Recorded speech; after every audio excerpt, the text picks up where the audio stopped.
السلام علیکم ناظرین، T N N T V کے نیوز بلیٹن میں آپ کو خوش آمدید کہیں گے۔ میں ہوں آپ کا میزبان وقار حسین۔ سب سے پہلے نظر ڈالتے ہیں نیوز ہیڈ لائنز پر۔ ہم کب تک چین اور سعودی عرب سے مدد مانگتے رہیں گے؟ شہباز شریف کہتے ہیں ہمیں اپنے پیروں پر کھڑا ہونا ہوگا، رونے دھونے سے کچھ نہیں ہوگا۔ ہمیں اس قوم کی حالت بہتر کرنے کے لیے اہم اقدامات کرنے ہوں گے۔ پیٹرول ڈیزل مہنگا کر کے ملک کو دیوالیہ ہونے سے بچایا۔ مفتاح اسماعیل کہتے ہیں کہ عمران خان نے حکومت چلانے سے دگنا خرچ پیٹرول ڈیزل کی سبسڈی پر کیا۔ یقین دلاتا ہوں کہ اگر عالمی سطح پر تیل سستا ہوا تو پاکستان میں جو کر سکتے ہیں وہ کریں گے۔ نیب ترمیمی بل ایکٹ 2022 کی شکل اختیار کر گیا۔ وفاقی صوبائی کابینہ کونسلرز اسٹیٹ بینک کے فیصلے اور ٹیکس معاملات نیب کے دائرہ اختیار سے باہر ہو گئے۔ نیب قانون میں محض گمان پر ملزم کو سزا کی شق 14 ختم کر دی گئی۔ کراچی میں کرونا مثبت کیسز کی شرح 21.23% تک پہنچ گئی۔ وفاقی دارالحکومت میں کرونا کیسز کی شرح 2.05% ریکارڈ۔ شہر قائد میں سب سے زیادہ کیسز رپورٹ۔ ڈالر کی اڑان کو بریک لگ گئی۔ امریکی کرنسی کی قیمت میں 4 روپے 70 پیسے کمی۔ گزشتہ روز ڈالر تاریخ کی بلند ترین سطح 211 روپے 93 پیسے پر تھا۔ کے الیکٹرک صارفین کے لیے بجلی 11 روپے 34 پیسے فی یونٹ مہنگی کرنے کی تیاریاں۔ نیپرا کے الیکٹرک کی درخواست پر 4 جولائی کو سماعت کرے گا۔ یہ فیول پرائس ایڈجسٹمنٹ میں تاریخی اضافہ ہوگا۔ کینیڈا میں مہنگائی کی شرح 7.7% تک جا پہنچی۔ 40% کینیڈین کمپنیاں بند ہونے کا خدشہ۔ جدت پسندی کی طرف آنے والی کمپنیاں ہی اپنا وجود برقرار رکھ سکیں گی۔ کینیڈا میں پاسپورٹ کے حصول کے لیے شہری گھنٹوں انتظار پر مجبور۔ کینیڈین وزیر اعظم کا کہنا ہے کہ پاسپورٹ کا اجرا میں تاخیر ناقابل برداشت ہے۔ مسئلے کے حل کے لیے اقدامات کریں گے۔ غلط معلومات، غیر ملکی مداخلت سے کینیڈا کے انتخابی نظام کو خطرہ ہے۔ کینیڈا کے انتخابات کے نگراں ادارے نے خبردار کر دیا۔ چیف الیکشن واچ ڈاگ کا کہنا ہے کہ اگر مختلف گروہ مل کر کام کر سکتے ہیں تو اس کا حل موجود ہے۔ افغانستان میں تباہ کن زلزلہ، طالبان کی عالمی برادری سے امداد کی اپیل۔ طالبان حکام کا کہنا ہے کہ اتنا تباہ کن زلزلہ گزشتہ کئی دہائیوں میں نہیں آیا۔ بنگلہ دیش میں بدترین سیلاب، کھڑی فصلیں تباہ، قحط کا خطرہ لاحق۔ بھارت میں مذہبی آزادی کی خلاف ورزیوں پر امریکی کانگریس میں مذمتی قرارداد ڈیموکریٹک رکن کانگریس الہان عمر کی جانب سے پیش کی گئی۔ برطانوی پارلیمنٹ میں یاسین ملک پر مظالم کے خلاف آوازیں اٹھ گئیں۔ سری لنکن معیشت مکمل طور پر تباہ ہو چکی، حکومت نے دیوالیہ ہونے کا اعلان کر دیا۔ سری لنکن وزیر اعظم کا کہنا ہے کہ کولمبو پہنچنے والی IMF کی ٹیم کے ساتھ بات چیت میں پیش رفت ہوئی ہے۔ ہیڈ لائنز آپ نے ملاحظہ کی اور اب خبریں تفصیل کے ساتھ۔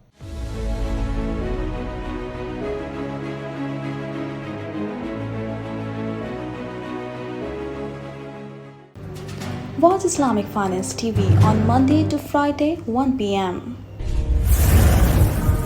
1.25 کروڑ کی آبادی پر مشتمل کراچی میٹروپولیٹن سٹی میں صحت کے حوالے سے ہسپتال تو بہت، لیکن فزیو تھراپی سینٹر نایاب ہیں۔ الحمدللہ ہم نے اس کمی کو پورا کرتے ہوئے گلستان جوہر میں زبیداس فزیو تھراپی سینٹر کا آغاز کر دیا ہے۔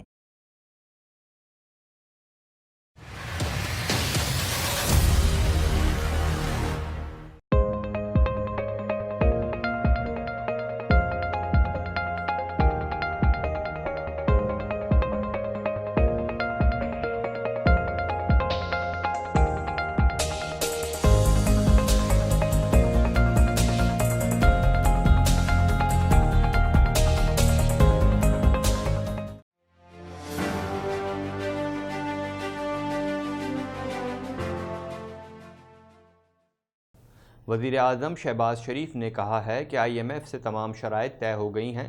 اگر کوئی نئی شرط نہ آئی تو معاہدہ جلد طے ہو جائے گا۔ مزید جانتے ہیں اس رپورٹ میں۔ وزیر اعظم شہباز شریف نے پاکستان مسلم لیگ نون کے سینیٹر سے خطاب کرتے ہوئے کہا کہ موجودہ صورتحال میں آپ کو اعتماد میں لینے کے لیے بلایا ہے۔ گزشتہ حکومت کو 3.5 سال عوام کا کوئی خیال نہیں آیا۔ ہمارا موقف تھا کہ ہم انتخابی اصلاحات کر کے الیکشنز کی طرف جائیں گے، لیکن اب اتحادیوں کا متفقہ فیصلہ ہے کہ حکومت 14 ماہ کی مدت پوری کرے۔ وزیر اعظم نے کہا کہ عمران خان نے نئی حکومت کے لیے بارودی سرنگیں بچھائیں۔ پیٹرول سستا کرنے کے لیے گزشتہ حکومت نے کوئی فنڈنگ نہیں کی۔ حکومت کے آنے کے بعد سے متعدد چیلنجز کا سامنا ہے۔ انہوں نے کہا کہ خدا اسی قوم کی حالت بدلتا ہے جو اپنی حالت بدلنے کے لیے اٹھ کھڑی ہو۔ اس قوم کو اللہ تعالیٰ نے بے پناہ قدرتی وسائل سے مالا مال رکھا ہے۔ ایک مثال ریکارڈنگ ہی ہے جس سے ہم اب تک استفادہ نہ کر سکے۔ یہ قوم کا نہیں بلکہ قیادت کا قصور ہے۔ اس معاملے کو غلط طریقے سے ہینڈل کیا گیا۔ دوسری طرف وزیر اعظم شہباز شریف کی خصوصی ہدایت پر پاکستان کی جانب سے افغانستان کے زلزلہ متاثرین کے لیے امدادی سامان روانہ کر دیا گیا۔ 8 ٹرکوں پر مشتمل امدادی سامان میں رہائشی خیمے، ترپال، کمبل اور ضروری ادویات شامل ہیں۔ NDMA نے امدادی سامان رات کو اسلام آباد سے روانہ کیا۔ پاکستان نے افغان حکومت اور عوام کو مشکل کی گھڑی میں ہر ممکن تعاون کا یقین دلایا ہے۔ وزیر خزانہ مفتاح اسماعیل نے دعویٰ کیا ہے کہ 2 سے 3 ماہ میں مشکلات پر قابو پا لیں گے۔ وزیر اعظم شہباز شریف 8 کروڑ افراد کو ریلیف فراہم کر رہے ہیں۔ یوٹیلیٹی سٹورز کے موبائل یونٹس عوام کو دہلیز پر سستی اشیاء فراہم کریں گے۔ مزید جانتے ہیں اس رپورٹ میں۔ وفاقی وزیر خزانہ مفتاح اسماعیل نے کہا ہے کہ IMF کے ساتھ معاہدے میں پیش رفت ہوئی ہے۔ تاریخی بجٹ میں غریب پر بوجھ نہیں ڈالا، امیروں پر ٹیکس لگایا ہے۔ وفاقی دارالحکومت اسلام آباد میں وفاقی وزیر اطلاعات مریم اورنگزیب کے ہمراہ پریس کانفرنس کرتے ہوئے وزیر خزانہ مفتاح اسماعیل نے کہا ہے کہ عمران خان نے پونے 4 سال میں 80% سے زائد قرض لیا۔ سابق حکومت ملک پاکستان کو تباہی کے دہانے پر چھوڑ گئی تھی۔ پیٹرول ڈیزل مہنگا کر کے ملک کو دیوالیہ ہونے سے بچایا۔ مفتاح اسماعیل نے کہا کہ پاکستان میں ہمیشہ غریب کے لیے ٹیکس ہوتا ہے۔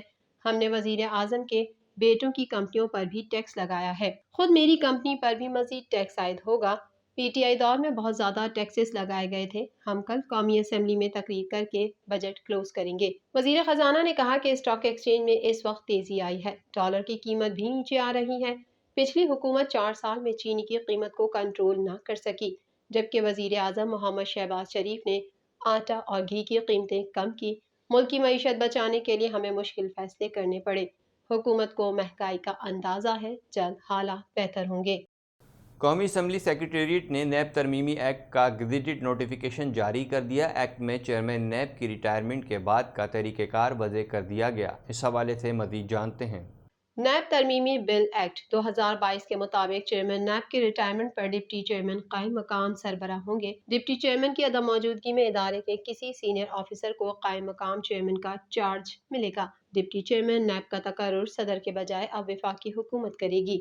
نیب ترمیمی ایکٹ کے مطابق نئے چیئرمین نیب کی تقرری کے لیے مشاورت کا عمل 2 ماہ پہلے شروع کیا جائے گا اور 45 روز میں مکمل ہو جائے گا۔ وزیر اعظم اور اپوزیشن لیڈر میں اتفاق رائے نہ ہونے پر تقرری کا معاملہ پارلیمانی کمیٹی کو جائے گا۔ پارلیمانی کمیٹی چیئرمین نیب کا نام 30 روز میں فائنل کرے گی۔ چیئرمین نیب کی 3 سالہ مدت کے بعد اسی شخص کو دوبارہ چیئرمین نیب نہیں لگایا جائے گا۔ ایکٹ کے مطابق احتساب عدالتوں میں ججز کی تعیناتی 3 سال کے لیے ہوگی۔ مقدمات کے فیصلے 1 سال کے اندر کیے جائیں گے۔ احتساب عدالت کے جج کو ہٹانے کے لیے متعلق ہائی کورٹ کے چیف جسٹس سے مشاورت ضروری ہوگی۔ گرفتاری سے قبل نیب شواہد کی دستیابی یقینی بنائے گا۔ جھوٹا ریفرنس دائر کرنے پر 5 سال قید کی سزا ہوگی۔ ملک بھر میں کرونا کی ممکنہ چھٹی لہر کے باعث کراچی میں کرونا مثبت کیسز کی شرح میں غیر معمولی اضافہ ہو گیا ہے۔ مزید احوال جانتے ہیں اس رپورٹ میں۔ ملک بھر میں کرونا کی ممکنہ چھٹی لہر کے باعث کراچی میں کرونا مثبت کیسز کی شرح 21.23% پہنچ گئی۔ محکمہ صحت سندھ کے مطابق ملک بھر میں سب سے زیادہ کیسز کراچی میں رپورٹ ہو رہے ہیں۔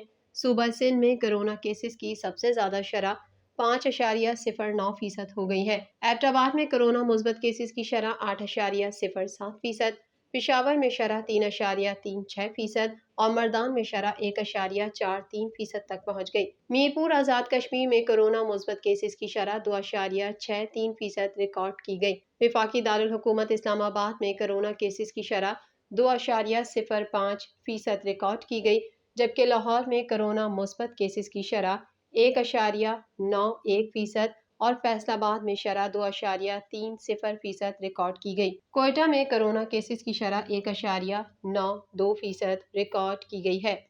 کاروباری ہفتے کے چوتھے روز کے دوران انٹر بینک میں ڈالر کی قدر میں 4 روپے 70 پیسے کی کمی ہو گئی۔ روپے کے مقابلے میں امریکی کرنسی کی قیمت 207 روپے 23 پیسے پر پہنچ گئی۔ اس حوالے سے مزید جانتے ہیں۔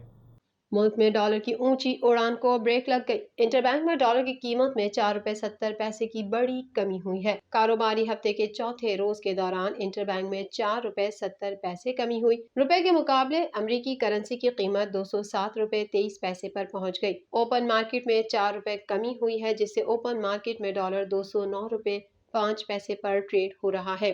واضح رہے کہ گزشتہ روز امریکی ڈالر تاریخ کی بلند ترین سطح 211 روپے 93 پیسے پر تھا، جبکہ 2 روز کے دوران اوپن مارکیٹ میں ڈالر 6 روپے سستا ہو چکا ہے۔ کے الیکٹرک کی جانب سے 11 روپے 34 پیسے فی یونٹ اضافے کی منظوری کی صورت میں صارفین پر 22 ارب 65 کروڑ کا اضافی بوجھ پڑے گا۔ اس حوالے سے مزید جانتے ہیں۔ شہر قائد کے باسیوں کے لیے بری خبر کہ الیکٹرک نے ماہانہ فیول پرائس ایڈجسٹمنٹ کے لیے 11 روپے 34 پیسے فی یونٹ اضافے کے لیے درخواست دائر کر دی۔ کہ الیکٹرک نے مئی کے لیے فیول پرائس ایڈجسٹمنٹ میں تاریخی اضافے کی درخواست کی ہے۔ نیپرا کے الیکٹرک کی درخواست پر 4 جولائی کو سماعت کرے گا۔ کہ الیکٹرک کی جانب سے 11 روپے 34 پیسے فی یونٹ اضافہ مانگا گیا ہے۔ منظوری کی صورت میں صارفین پر 22 ارب 65 کروڑ کا اضافی بوجھ پڑے گا۔ مزید خبریں بھی بلیٹن کا حصہ ہوں گی، مگر اس بریک کے بعد۔